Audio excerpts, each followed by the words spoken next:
Welcome to Pour the Wine. It's Rom-Com Time, where we'll sip some wine and review all things rom-com on the Hallmark Channel. I'm Amy. And I'm Garry. Oh, okay.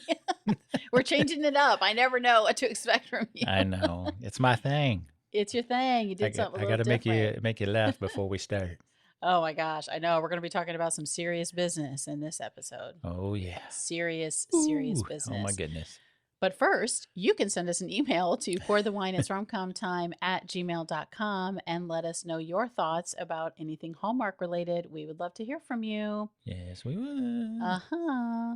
And if you want to help other Hallmark fans find our podcast, you can do that by leaving us a rating on Apple or Spotify, preferably 5. Or if you like watching us, head on over to YouTube at Pour the Wine. It's Rom-Com Time. Don't forget to click that bell and that subscribe button so you never miss any of our episodes when we drop them. I have an announcement. Yes, go for Drum it. roll.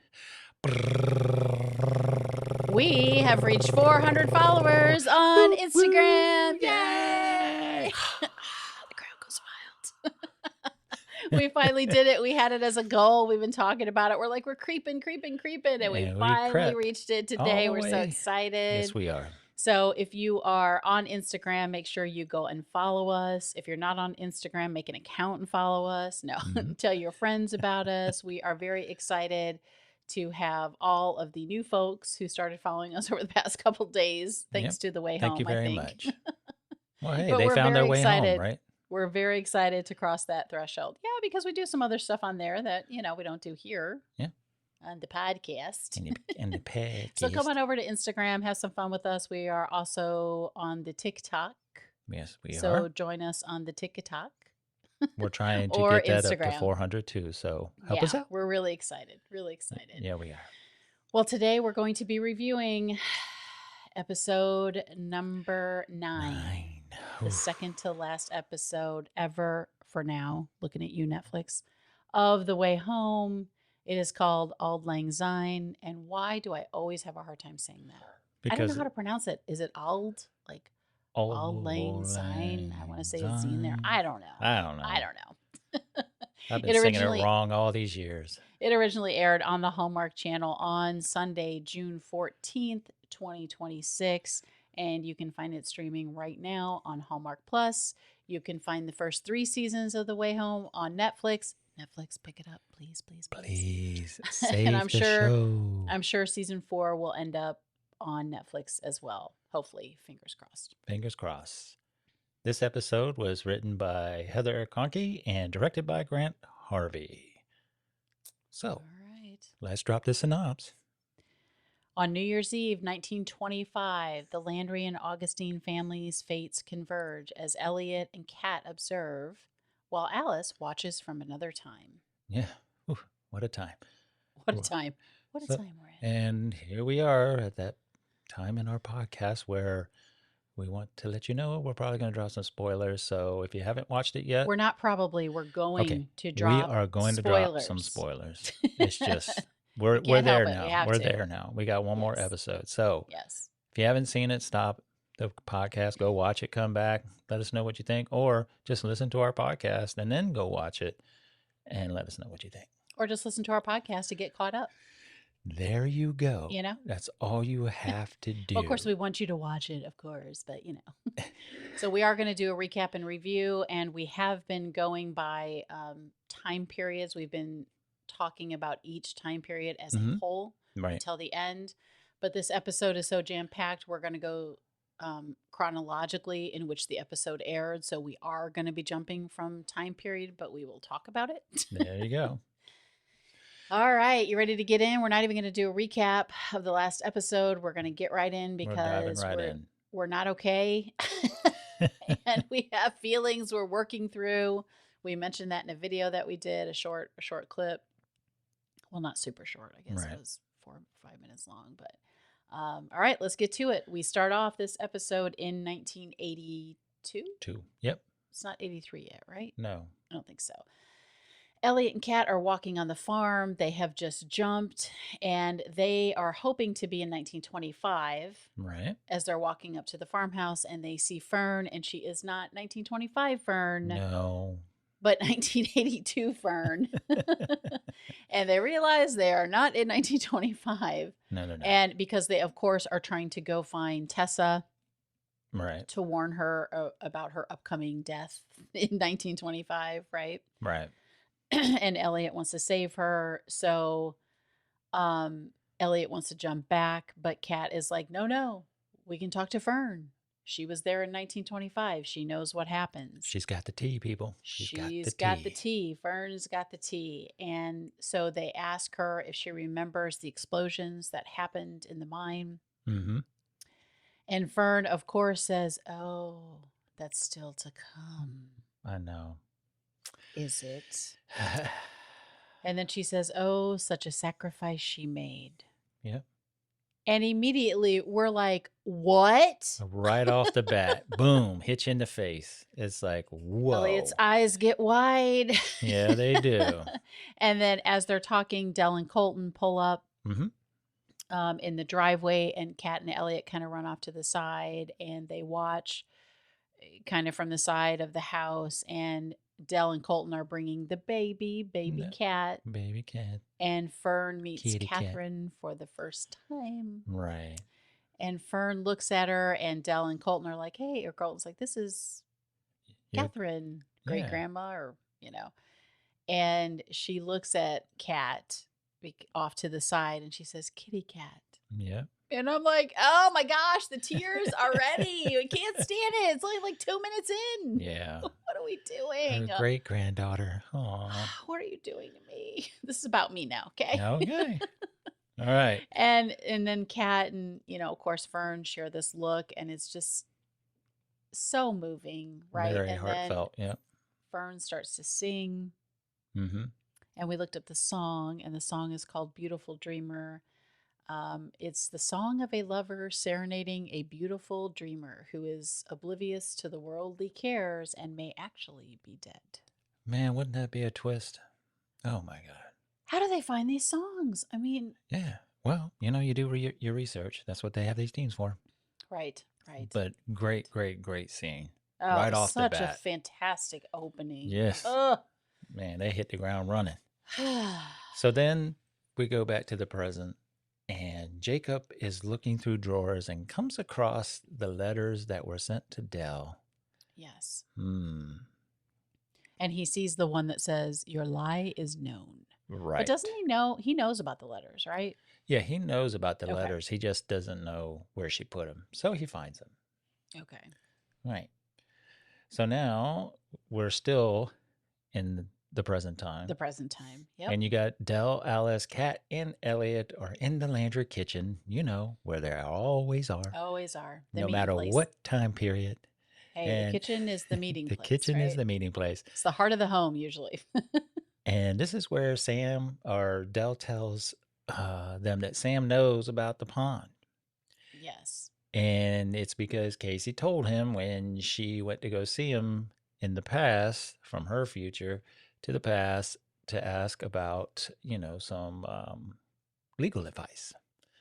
So there you go.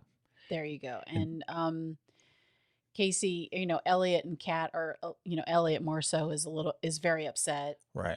Right. Because doesn't he say something like they've known for 2 years? Yep. 2 years. Yeah. He's the one who says that, I think. Right? Yeah, he is. Elliot says it. Right. So Elliot's upset. And then Kat and Elliot go off to... Kat goes to Elliot. Oh, no, wait. Before that... Jacob comes down with the letter and says, whoever wrote this letter, they know about the pond too. And then that's when Kat and Elliot tell them all about the New Year's Eve party. Right. I jumped ahead. And the explosion. And that Tessa is in danger. Correct. Right. So then Kat and Jacob have this nice talk. This is their talk by the fireplace. And and Kat is like, I heard, there's a little bit of a like going on with Abby. Caught some feelings. Caught some feelings. And Jacob tries to tell Kat, you're not going back, because it's too dangerous. And she says she has to because, she went back to try to save her dad. Right. And she knows that Elliot is not going to let his mom go. So he's going to have to go back. I mean, and they know they go back, right? Because Elliot's basically like, with Dell, it's going to happen. It's going to happen one way or the other. I get arrested. I'm the big fish. So, what can I say? So the next morning, Kat goes to Elliot's. Yep. And basically tells Elliot, we need to go. We need to jump. Yep. We want no regrets. Try everything for no regrets is what she says. Right. And then they fast forward to a scene where Dell is picking up a letter off of the kitchen table and she's reading it. And she's not happy because Kat has left a letter that says, we are going to jump. Bye-bye. Bye. And then what does Alice do? She runs off to go jump. And Dell is like, oh, okay. She's like, I'm draining this. I'm draining the pond. As soon as we're done, I'm draining the pond. It's got to go. Yeah. So then we're back into 1925. You got Cliff, Elliot, and Kat.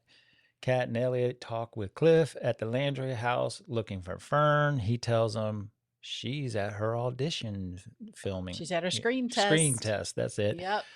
And which takes place in the Linglemore Mansion, whatever you want to call it. Yep. All right. So then we're still in 1925, and Fern is doing her screening. Kat grabs Fern. She's trying to tell her, we got to go because things are going to go down. And then the famous scene from the film where Kat and Fern look back not at the camera, but off to the side, and they're scared. But guess who it is? It's Grayson coming in. It's Grayson. Right. We finally see the film scene, the screen test scene. Right. That we've been teased about it was at the end of last season. I believe so, yep. When we saw it, right? Yep. If we didn't, forgive us. We, our memories aren't that great. No, they're not. Yeah. But we know about this scene. Mm-hmm. And we finally get to see it, which is really cool. Yeah. Shows the fantastic writing and the weaving of the story, but I digress. Yes. So Kat then tells Fern that Tessa is going to die, and they cut the screen test, and Grayson is there. And then we find out a big reveal, right? Yes, Who else is there? Auntie Coop. Is in the house. Yeah. So we find out that this is all a plan to get Fern out of the bootlegging business and to save Grace or Coop. Coop out of the... You said Fern. Fern. I meant Tessa, but it's Coop, whatever. And to get to save Grayson's reputation. So there you go. Right. And they say there's going to be a fake explosion. It's going to look like because it was going to be part of the production. Right. Before our production starts, there'll be this fake explosion. Right. Real explosion. Well, it's going to be a real explosion, but a fake death. That's what I meant. And they're going to and then Coop will be able to go on. Grayson's reputation will be saved, and all will be well. And they go on with the film, and the film will be funded, and everything's good. And I think it's not funny, but Tessa kind of says, Capone's been sniffing me out. And I'm like, is she talking about Al Capone? You're right. The Al Capone? Yeah. All right. So then we go into 1982. Alice jumps. Griffin takes a picture of her when she's coming out of the water. Another reveal, people. Another reveal. Well, I guess not at that point. No. Not at that point. But he says, it's true. The pond is magic and you're a time traveler. Drop the mic. Well, we kind of figured he was going to find out anyway, since we know he jumps in the pond with Tessa. But right. And I love how they're doing this because he doesn't know that the pond, he can jump yet.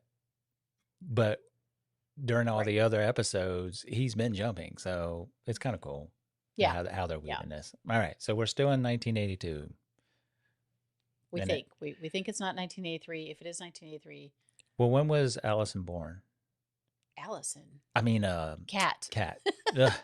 You're making up all kinds of names now. So she was born in 82, right? I think it was 82. I believe. Right. Okay. So we'll just assume it's 82. We don't know. Okay. If you know, put them down in the comments for us. Yes. Get us straight.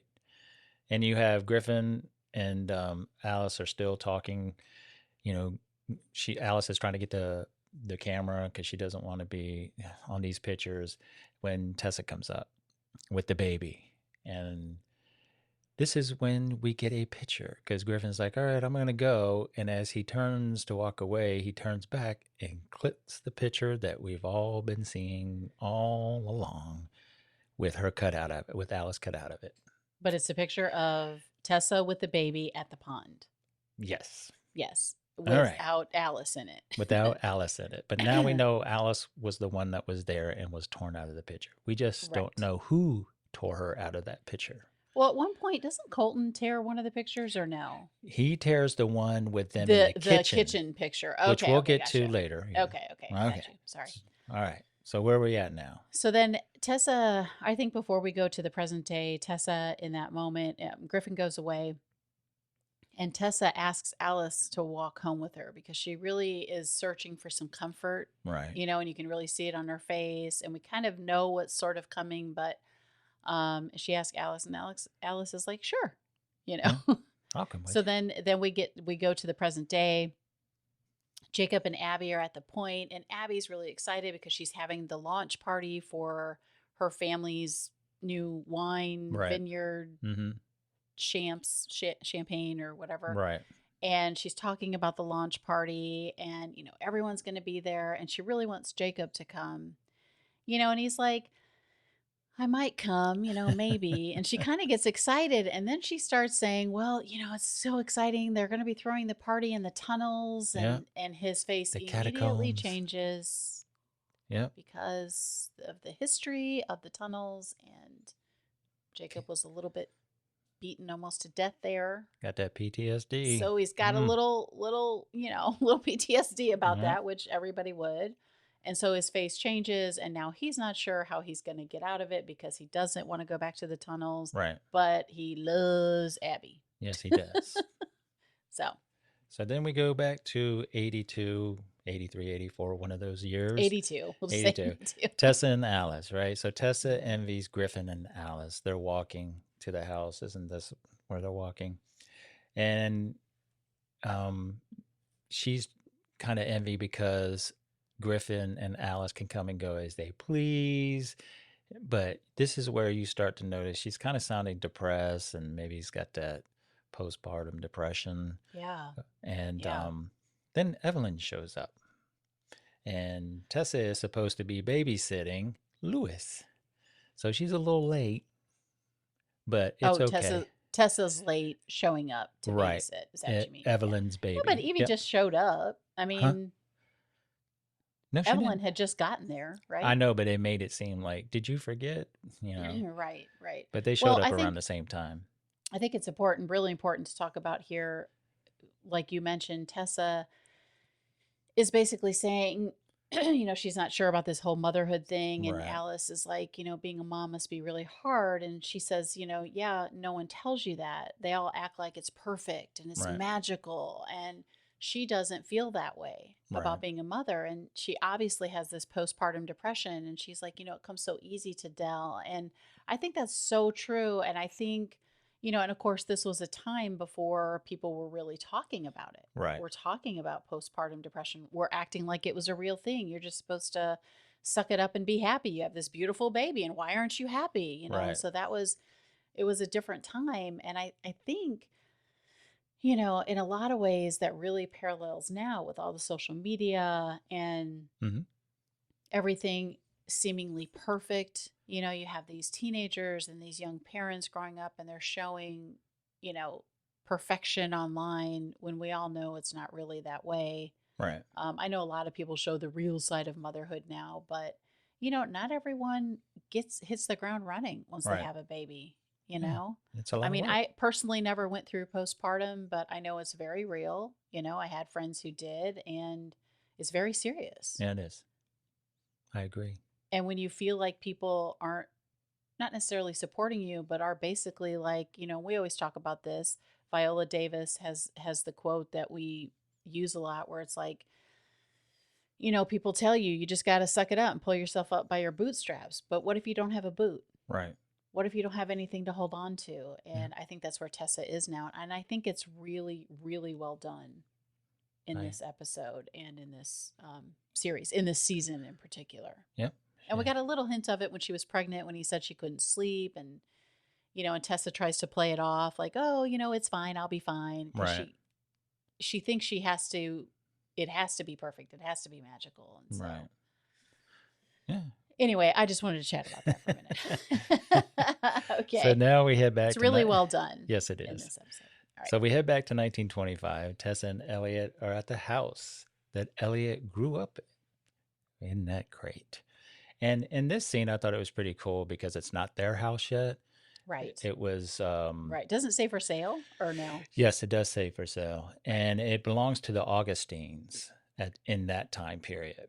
And Tessa wants to buy it so she can have her boys. And she's talking about the Augie boys at this point. Yeah, I thought the Augustines didn't own it at No, that they time. did. They did. It belonged to the Augustines in that time period. Yeah, But they had gone bankrupt and sold the house. Or so maybe it wasn't theirs, but they owned it. They built it. They lost it. And it's sitting there for sale. Yes. Right. Okay. Because she says Susanna Augustine built it. Right. And then they fell on hard times and they had to sell it. Right. So it left the Augustine family. And Tessa now, you're right. She wants to buy it. She calls them her boys, right? Her crew. Yeah. Her bootlegging crew. Yeah. And I thought it was cool because Tessa likes that Elliot and Kat are a thing, that they fell in love. Yeah. And it was just a great conversation between the two. And she tells Elliot that she's going to go home with him and, pretty much nothing's going to stop him. Right. So. And he's very emotional. Yes, he is. In that moment because he's like, home where? Yeah, home what? Right. So yeah. It's a great scene. Yes, it is. Yeah. They were all. And then we go to present day. Jacob has gone to see Danny. He's at Danny's house. Mm-hmm. And he really is going there just to bounce, how he feels about Abby off of Jacob. Get some advice. Yep. And get some advice. Yeah. He wants to move on from the past, but he's not sure how. And Jacob is like, I appreciate your friendship. And Jacob offers to run the farm with Danny as an equal partner. Right. Which I thought was pretty cool, and Danny's kind of like, really? Like you want to do that for, like, he can't believe it almost. Right. Right. And then, we find out something later, but so Danny goes to get a drink and Jacob kind of walks into the dining room and he sees a typewriter and there is a weird N there. And it is the same weird typed N that is on the threatening letters that were not threatening, but well, I guess kind of threatening letters that were sent to Dell. Yep. Like, I know you're living a lie or whatever. And now he knows that Danny is the one who's done that. Yeah. And Jacob leaves. Danny comes out, sees the typewriter, and knows. Now he knows that Danny knows that it was him. Oh, Danny boy. Oh, Danny boy. Then we have a hop quickly back to 1983. Colton and Griffin are arguing in the barn/stable area because Colton has seen Griffin getting closer to Tessa, and he does not like that. No, he does not. And he tells Griffin to leave Tessa alone. And Griffin says he came to see the baby. What's the freaking problem? Yep. Right. And so they're arguing. And he storms out. Now we hit 1925. You got Ellie and Kat. Wait, hold please. In that last scene in 1983, Alice is there, right? Yes, Alice she is hears there. them. She hears the argument. Okay, go yes, ahead. She's hiding behind the door, or she's hiding outside, and before Griffin comes out, she runs behind the door when he opens it. Right. She's hidden. That's right. Okay.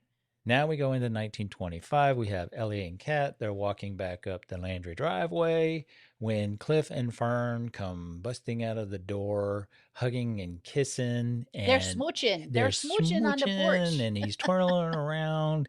And this is a great scene. They confess their love to each other. Cliff gets down on one knee and he says, Fern, make me a happy man. Marry me. And she says, yes. Oh, that was such a perfect scene. I know. And I love when he says, I can't wait to catch you. Like, she belongs there at the farm and he can't wait to come home for her and he can't wait to catch her. She's a star. Because she's had so much grief in her life. Yep. She's had, and things are finally turning and she's like, I can't wait to be caught. And I'm like, that's so good. And then he proposes. And I love the part where he says, it's no emerald. It's real. It's no and emerald. It's honest. Yeah. Right. It's not like the big. Right. Oh, wow. He's a man of modest means. Right. And then he said he's going to go to the party, whether he was invited or not. Yes. Because he was going to kiss his gal at midnight. His gal. I love it. And then this is when Kat says to Elliot That's Well, they're how it's watching, done. yeah. They're watching behind the car, and Kat kind of turns to Elliot and says, "And that's how you do it." And then Elliot's like, he turns Kat, pushes over against the car, and lays a big one on her. Lays a big one on her. Yeah. Whew. Yep. What a great scene. And Fern, she tells Cliff that she's never loved anyone the way that she loves him. And you always know when someone says that. It's no good. Hello. Hello. Yes. It's like in Star Trek, you wear that red shirt, you're a goner. You're a goner. Don't be wearing a red shirt.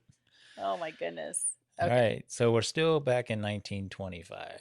Yes. And Ferns talks to Cliff about Grayson's party. Is he going? Kat wants him to know Elliot tells the truth. And wait a minute. Fern talks to Cliff. Kat talks to Cliff. Talks to Cliff. Let's get this straight. Okay. Back up. Okay, so Kat goes up to Cliff, who's sitting on the porch, and tries to convince him that Elliot is a good person. And he's like, "Oh, you mean Tom Buchanan didn't lie?" And so she goes and says, "Look, it's all to protect Fern." And Cliff's kind of like, "Okay, well, if it's about Fern, then I'm all in."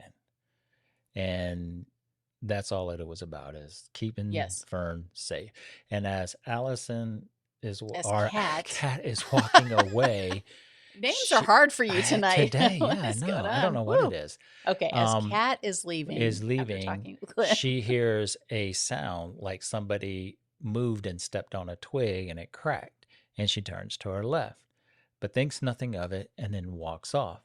But you have a great theory about it. I'm like, who is watching her, right? Yes. Is Fern watching from the side? Mm-hmm.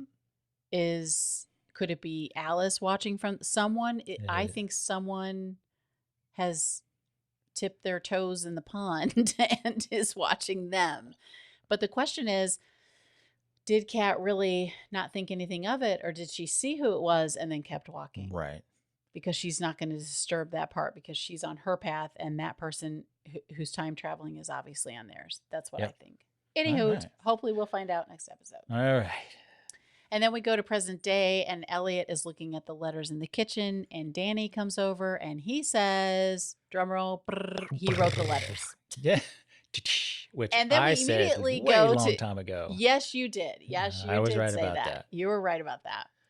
And then we get to that's all that scene is. Then we go to 1982, and Alice is running towards Vic and Tessa's house, and you hear baby Elliot's crying. Mm-hmm. The smoke alarm is going off, and Alice is like, Tessa, and she runs into the house. And when Alice runs into the house, Tessa comes from around the corner of the house with Lewis, and Lewis is about, I would 10? Say, yeah, I don't know, probably 8, around 9, 7, 10, 8, 9, 10, yeah, somewhere in there. I'm sure we should know the year he was born, but we don't. People, it's fine. He's a child still. Yes, he is. But Tessa then sees Elliot. I just combined Alice and Elliot's name. You're having just as hard of a time. Oh my gosh, it's like Ben Affleck and that was funny. Oh, that was funny. Okay. Yeah. Okay, what was I saying? Alice. So Alice comes up. Tessa sees Alice and Elliot. Alice is holding Elliot as a baby, and the baby's screaming. Mm-hmm. And Tessa's kind of like freaked out a little bit, and Alice is like, "It's okay. He's okay. It's going to be okay," and hands her the baby. And then Alice has to run off because Evie's pulling up in the driveway. Right. And because Evie is there to now pick up Lewis, whom Tessa is supposed to have been babysitting. Right. And Evie gets out of the car with a little bit of an attitude. She's mad. Yeah. Because she sees Tessa outside with the baby, and Lewis is standing there. And Tessa's like, "I'm so sorry. I fell asleep. I went to find Lewis, who was by the pond." Mm-hmm. And, Evie's like, "You left the baby. Oh my God, you're the worst mother ever. Worst mother ever." And Tessa she realizes in that moment she tried to make some toast or something, right? The toast is burning, and that is what's causing the alarm to go off. And you can see it in her face that she now we're realizing as the audience that she left to protect Elliot. Right. Because she viewed herself as a threat. Huh? From herself. Yeah, to Yeah, protect Elliot from from her. herself because she is clearly not okay and Right. she doesn't want to end up hurting him, Nope, she does not. right? So that was another just really powerful scene, Yep, I think, in all of it. sure You was. know, if you just take the time to listen. And I understand Evie being upset, it's her son. And then Tessa also says that Lewis was by the pond. Yep. Did Lewis jump? We don't know. He wasn't How wet. long was she asleep? And how long was he at the pond? So Is the there's the time the question. same? He wasn't wet, I don't think. No, he wasn't. But So did somebody else pop up? We don't know. Did we somebody else don't pop up and know. Lewis saw somebody else pop up in the pond? We We're don't gonna know. find out because we only have one Yes. episode left. Yes. So then we go back to the present time, and Yes. Danny tells the reason why he sent the hateful letters. Because one day he was cleaning out the barn. He was helping with the Landry farm, and he overheard Alice and Kat arguing about Jacob. This is when Alice found Jacob for the first time and that he was in prison and he was being whipped. But Danny doesn't know this. He just starts to realize, oh my God, he's alive. They're hiding him. Mm-hmm. And he was kind of used as the scapegoat. And so he wasn't missing. He waited for them to tell the truth. They never did. And that's why he sent the letter. Dell apologizes. Jacob says, I'm going to tell you the truth, but you're probably not going to believe me. And they hug it out. And that too was such a great scene because I'm so glad it wasn't some crazy reason why he was doing it. Well, and it makes sense because even after Jacob was found, right, they continued the lie that he must have thrown the stuffed animal over the cliff or whatever, and that's why Jacob disappeared. And so I think that's why Danny was so upset because he'd already lived with it for 20 years. And they, now to be fair, they didn't know he was alive that whole time. No. It wasn't like they hid it the whole time, but Danny doesn't know that. Yep. But he lived with that guilt, when you grow up with that from being a child, that's very hard to reconcile in your head, and then you grow up as an adult, traumatized, and you can kind of understand as an adult that it's not your fault, but you've grown up for 20 years thinking it was. I mean, that's a really big mind. That's a burden to hold on to. Yeah. Yeah. So, and I like that Jacob just has forgiveness in his heart. Yeah. And he's like, they know they were wrong also. Yep. So they're, forgiving him in that moment. And then Jacob's like, I'm going to tell you, but it's not going to be, you're probably not going to believe me, but we're going to try, So that's one of those stories you have to show, not tell. Yes. Yeah. Well, yeah, I don't know. We'll see. All right. So now we're back to 1925. Right. And Fern and Kat and Elliot are ready for the New Year's Eve party. And isn't the 1920s just the costuming they got to do is so fun? So fun.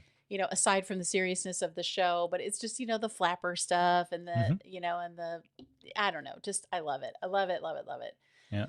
So Fern says she's already broken it off with Grayson. Yep. But she's wearing Grayson's ring for now as show. Yep. Right. So they can continue to get the funding for the filming and the film can go on. And correct. And then Fern kind of goes off and Kat is really upset because Fern is so happy because she's in love with Cliff. Everything's going to be fine, and 1926 is the time of dreams or whatever she says, and Kat knows that none of what Fern is thinking is going to happen is going to happen. Right. And she knows that Fern is in for some hurt and, it's got to be hard because you want to change the future, but then you would change everything else. And So then we go back to the present. And then here's a party at Colton's house. Or is it? No. This is 1982. So party at Colton's house. You got Vic, you got Colton, you got Tessa, Evelyn, Dell. Tessa isn't there at first. She's not there first, but she ends up there. Alice is watching. Vic is worried about Tessa because she's not present. Griffin gave, and we find out who gave Tessa the bracelet. Bracelet. It's none other than Griffin. Mm-hmm. Gryffindor. And Vic isn't real happy about that. No, I wouldn't be happy either. Vic is not happy about that, but we get to that in a little bit. Yes. Right. So, Vic is telling Colton that Tessa hasn't been herself, and Right. it's like she's not really here. Now, Colton thinks it's Griffin's fault. Yep.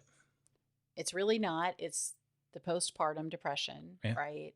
But Colton is blaming Griffin and, basically like looking at Griffin with, he thinks Griffin is the distraction, but it's Right. not. It's the depression. Yeah. So then Tessa shows up. Then we go to the present day, and Jacob and Dell are kind of, talking about their mistakes. And Jacob is ignoring Abby's call, and Dell encourages him. She knows why it's hard for him to go to the party, but she is encouraging him to overcome it and go Right. for Abby's sake. Yeah. It's basically where they're at. And Jacob is having flashbacks of his torture during that time. Yep. Yeah. Then we go back to 1925. It is the New Year's Eve party. And Elliot and Kat overhear Grayson and the movie producers talking about an explosion for the movie, but they know it happens on New Year's Eve. So they're figuring out that Tessa lied about going home with Elliot, and she's doing the job that night. Yep. Down in the catacombs. Woo! Yep. And then the undercover cop is at the party, the man who is the undercover cop, and he recognizes Elliot/Tom. And he's like, "You're not getting away again." He grabs Tom, he cuffs him, and that's when the photographer takes the picture of Tom/Elliot. Tom Buchanan. The big fish. The big fish.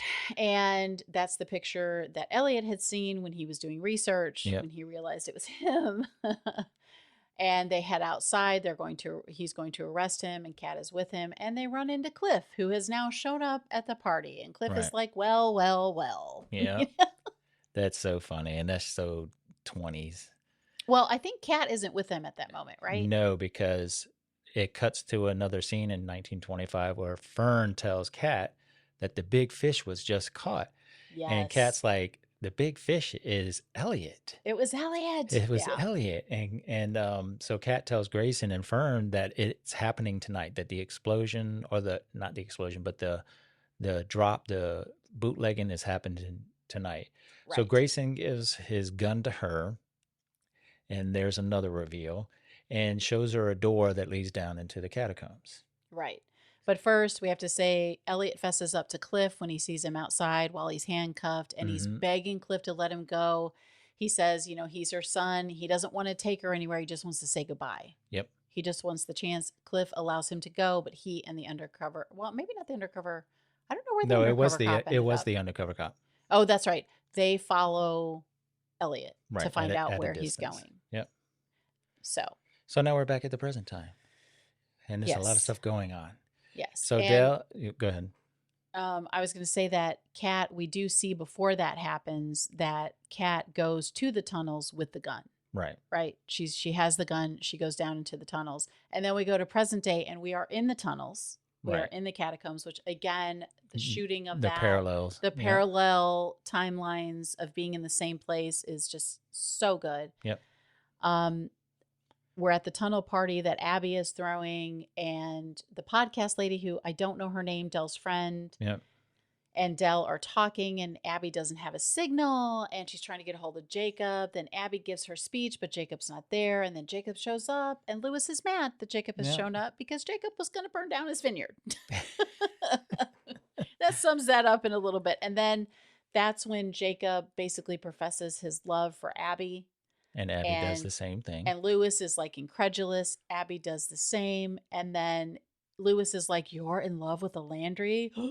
Dun, dun, dun, And then he says, "The family that's been blackmailing us for 2 years." Abby had no idea, gets mad, goes off. And cut scene. Right. So now we're back into 82. Woo, let it go. Tainted Love is playing on the radio. Finally, the original we get the song. Yes, the real song. Abby was talking to Tessa. He wants a picture of him, Tessa, and Colton.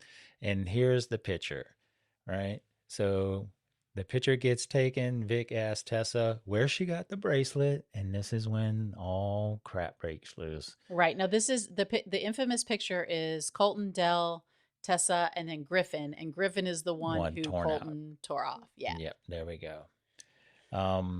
And Griffin tells him that he gave it to her, and Vic kind of goes off a little bit. It's like, stay away from my wife. And, oh, man. Yes. And What a Colton thing. kicks Griffin out. Well, Griffin... Not before Griffin tells Colton that Evelyn has a crush on him. Evelyn's in love with you. So everybody's spilling the tea. Yep, Colton's spilling like, the tea. no, You know she when you get mad, doesn't. you No, just she spill it doesn't. But Dell already knew because Evelyn said it's not true. And she goes, yes, it is. I know. Okay, so she was kind of good with that. Yeah. Yeah. So there you And go. then we go to a scene in 1925. Kat's in the tunnel. Tessa takes the gun from Kat. Yep. Kat is trying to tell her that there's going to be an explosion. We need to get out of here. Right. And then it goes back to 1982. And what you just mentioned happened. Evie tries to say that Griffin was lying. Dell's like, no, he's not, but it's okay. Yes. And then Evie spills what happened with Tessa and the baby. And, Vic kind of gets upset, obviously, about the occurrence of that. And then Fern comes downstairs and says, this is how it begins, Coop. Tell you how it ends, right? Or I'll tell you how it ends. I will tell you how it ends. You're going to kill your son. And I'm like, the beginning is the end is the beginning. Remember when she was saying that? Yep. Oh, it's so good. And then we get back to 2020 or 1925, and Elliot makes it down to the tunnels, and he tries to get them all to leave when Cliff and the undercover cops show up. Yes, and Cliff is like, freeze. He has walked into it. And then they go back to the present day. This back and forth made me dizzy. And Dell and the podcaster, her friend, and Jacob are leaving the tunnels. And this is where the friend says that she didn't even get to pitch her podcast about the explosion in the tunnels. Right. Because there's so many deaths. And Jacob's like, there was only one. And she says 4 bodies were identified and 1 was never found. Right. The song is just a tale that backwards. came down. Yep. Right. So now we know 4 people died and only 1 came out. Yep. Now, at one point, I will say, and maybe I said it on this podcast, maybe I didn't, that I thought 4 died. Right. Because I thought that I had heard that in an episode. Yeah, I think you did. However, I did not cling to that. And at this point, I was convinced that 4 survived. But I am going to say on the record that I did think that at one point. And you're on the record. I don't know why. And I thought I just misunderstood the song or whatever. Right. So I had talked myself out of that. But you sure did. Yeah. But 100%. I didn't stick with it. I was now on the 4 survived, 1 died. Because we were trying to figure out who died. All right. So Jacob runs off. Where is he going? Is he going to jump? Is he going to go try to find them and tell them? We don't know. Yep. We don't know where he's going. Yep. And then so now we get the 1925. Oh, this is so good. Fern is waiting outside with Grayson. They're their guests. Well, no, the whole party is outside. Right, because they're about to count down. Grayson starts the countdown. Tessa points the gun because now we're down in the catacombs at Cliff. And then Kat kind of steps in front, but there's a whole bunch of yelling going on between all of them. And then Tessa pulls the trigger, and as soon as she does, Elliot pushes Kat out of the way and takes it for the team. So Elliot is now shot in the tunnels, so it's right after he gets shot, right? Then they go back to Fern singing. She starts to sing Auld Lang Syne, and then they show Elliot in the tunnel. He's on the ground. He's got blood coming out of what looks like maybe his shoulder area. And this is slow motion now. Everything is slow motion. And so she's singing. Then they show the cop. One cop has cuffed Tessa. Right. The other bootlegger tries to tackle Cliff. They knock a lantern over and it's got oil in it and it kind of seeps down and there's shots of Fern singing. The lantern has the oil. It's leaking towards the dynamite. Yep. And every person in the tunnel. Now, Kat has dragged Elliot somewhere. Yep. Right? She's like, we have to go. And there's a moment at the end where they all sort of stop what they're doing. Cliff, the bootlegger, the undercover cop, and Tessa, and they know that there's about to be an explosion. Right. And that would be the longest 10 seconds of your life, probably. Yep. And then they go back to Fern singing. And And it ends. Well, and there's an explosion. And then a boom. there's a big boom. Now the fireworks are going off still, but there appears to be some sort of explosion. Yeah. Appears to be. And both Grayson and Fern have this concerned look on their face, but they're still... Well, Fern had started while they were standing out there. She's running through her head how Cliff said he was going to show up. He had to kiss his girl at midnight. And as they're counting down, they're kind of playing Cliff, and and you can tell she's kind of thinking about him, and she's curious and she's wondering, and she's a smart girl, and she's sort of putting two and two together, I think, in that moment. Yep. What a scene. So hats off to that scene, that back and forth. Oh my gosh. Was so well shot and so well done and so well edited together. That final scene was just, I mean, I think we didn't speak for a few minutes at the end because we were like, so the question is, do they all die? Do we think anyone gets out? 5 in, 1 out? I don't know. If they found the bodies. We think Elliot survives. Right. Well, the interesting thing is they didn't write about the explosion in the paper. Right. So what happened? Right. What happens there? Did they not write about it because Grayson, he owns the paper at that time, right? So does he not say anything about it because he doesn't want to bring attention to it? Right. I mean, just because they found bodies doesn't mean it's their bodies. Correct. And maybe Fern... Or is it just us holding on to hope that Cliff has survived? Because Dan Janot in this, he is so good in this. I'm so bummed he only got 1 season. Right. So bummed. I know. And Fern too. Yep. The actress who plays Fern, Bianca, I think is her name. I want more of them in the 20s. Oh, I'm just 20s, 30s, 40s. I want it all. I'm just not okay. But that end scene was just. It was so good. It was off the charts. So good. It was off the charts. So do we think that, I mean, if something happens, we got to go back to Casey. Who is she? How does she fit in? She's a good one. Is she a descendant of Max's? Is she maybe Max's daughter? Or somebody's granddaughter? I don't know. Or granddaughter? Because Casey says that Sam and Del are prominent in her life. So Casey has to be born pretty soon after that. Well, maybe she was adopted by Sam and Del, and somebody left her on the porch. And that could be too. Because she's kind of, maybe that's how it ends. Like Elliot was left. Maybe she was left. I don't know. Well, and don't forget, she said, I want to see this before everything changes. I wanted to see what it was like before everything changes. So what is the everything changes? And then we have the opening scene from the very first episode where Kat and Del and Alice are at the pond, and Kat is like, I wish he were here to see this. And Del says he sees everything, or something like that. Right. And then Alice is like, it's time for the I do's. So who is getting married? I think it's going to be Del and Sam.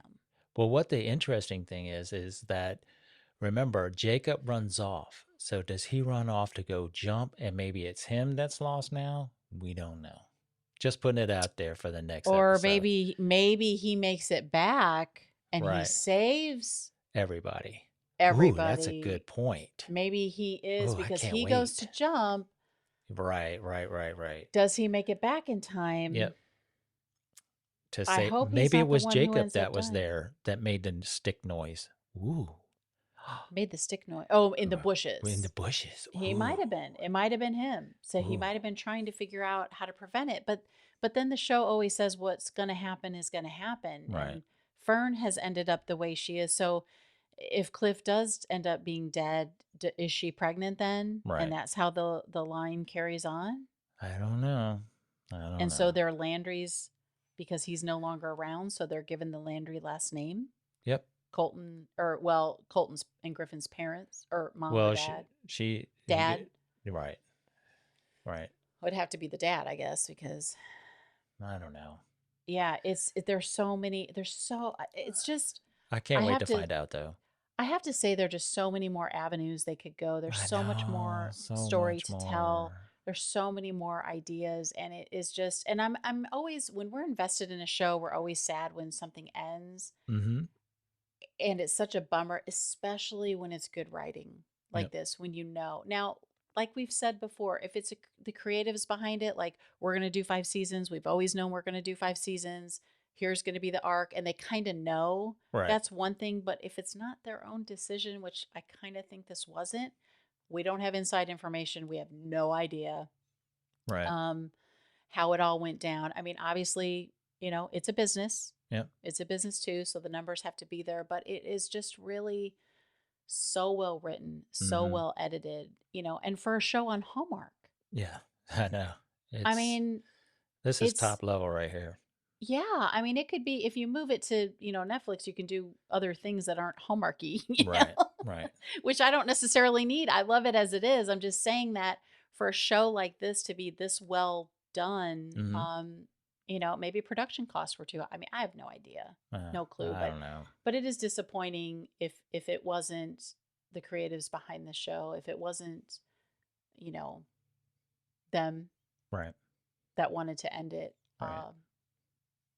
If it was Hallmark, it's a little disappointing, but there's nothing they can do other than ask Hallmark to save it, and if you have to, put it on Netflix. Well, that ship has sailed. I think this wrapped, I don't even know how long ago, right. At least 6 months ago, maybe. I can't remember for sure when filming wrapped, and the actors go on to other projects. It's just the nature of the business. And so now, you kind of, the train has left the station, and to get everybody back together. And, we understand that. We still hope Netflix picks it up, but we'll see.